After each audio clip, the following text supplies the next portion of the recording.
നിസ്കരിക്കാൻ തോന്നുന്നില്ല, മനസ്സിൽ മടി വരികയാണ്. എങ്ങനെ കൃത്യമായി നിസ്കരിക്കാമെന്ന് ഞാൻ പറഞ്ഞു തരട്ടെ. ഈ കാര്യങ്ങളൊന്ന് ചെയ്തു നോക്ക്. ഇൻഷാ അല്ലാഹ് നിസ്കരിക്കാനുള്ള മടി നമ്മിൽ നിന്ന് ഇല്ലാണ്ടാവും. 1. ബാങ്ക് കൊടുക്കുന്ന സമയം നമ്മൾക്ക് തോന്നും ഇനിയിപ്പോ നിസ്കാരം പിന്നെ ആക്കാമെന്ന്. ആ ചിന്ത വരാതെ നോക്കുക. അങ്ങനെ വന്നാൽ ഉറപ്പിക്കുക ശൈത്താൻ നമ്മെ പിഴപ്പിച്ചുകൊണ്ടിരിക്കുന്നു എന്ന്. 2. പരമാവധി ബാങ്ക് കൊടുത്ത സമയത്ത് തന്നെ വുളു എടുക്കാൻ ശ്രമിക്കുക. 3. നിസ്കാരം ഒരു ഭാരമായി കാണാതിരിക്കുക. കാരണം നാളെ നമ്മുടെ ഖബറിലെ കൂട്ടുകാരൻ നിസ്കാരമാണ്. പിണക്കി വിട്ടാൽ ഖബറിൽ ഒന്ന് തിരിഞ്ഞു നോക്കാൻ നിന്റെ കൂടെ നടക്കുന്ന ആരും കാണൂല, അത് ഓർക്കുക. 4. സ്വർഗത്തിന്റെ താക്കോൽ നിസ്കാരമാണ് എന്ന് റസൂലൂര് തന്നെ പറഞ്ഞതാ. അതെപ്പോഴും ഓർമ്മയിലുണ്ടാവുക. അതിനർത്ഥം ആ താക്കോൽ ഇവിടെ നിന്ന് കരസ്ഥമാക്കാത്തവർ സ്വർഗം മോഹിക്കേണ്ട. 5. കുറച്ചു കഴിഞ്ഞു നിസ്കരിക്കാം എന്ന് തോന്നുന്ന സമയം ഖബർ, മഹ്ശറ, വിചാരണ ദിവസം, സിറാത്ത്, നരകം, ഈ സ്ഥലത്തൊക്കെ നമ്മൾ ഒറ്റക്കാണ് എന്ന ബോധം എപ്പോഴും മനസ്സിലുണ്ടാവുക. 6.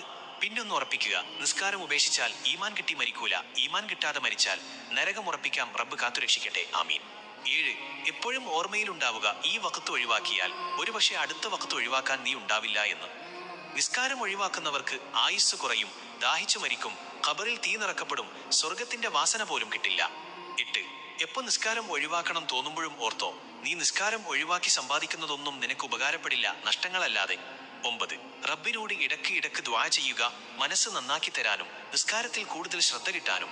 10. ആയത്തുൽ കുർസി ഓതുക. ഇപ്പൊ നിസ്കരിക്കണ്ട, പിന്നെ നിസ്കരിക്കാം എന്ന് തോന്നുന്ന സമയമൊക്കെ ശൈത്താന്റെ കെണിയിൽ നിന്നും രക്ഷിക്കും. 11. എപ്പോഴും ഓർക്കുക, നിസ്കാരം അത് ഏതൊരു കാര്യത്തിന്റെയും അടിത്തറയാണ്. ആ അടിത്തറയില്ലെങ്കിൽ ജീവിതം തകിടം മറിയും. 12. ദിവസവും ഒരു 10 വട്ടമെങ്കിലും സ്വലാത്തുൽ ഫാത്തിഹ പതിവാക്കുക. ഇത് മനസ്സിനെ നന്നാക്കും.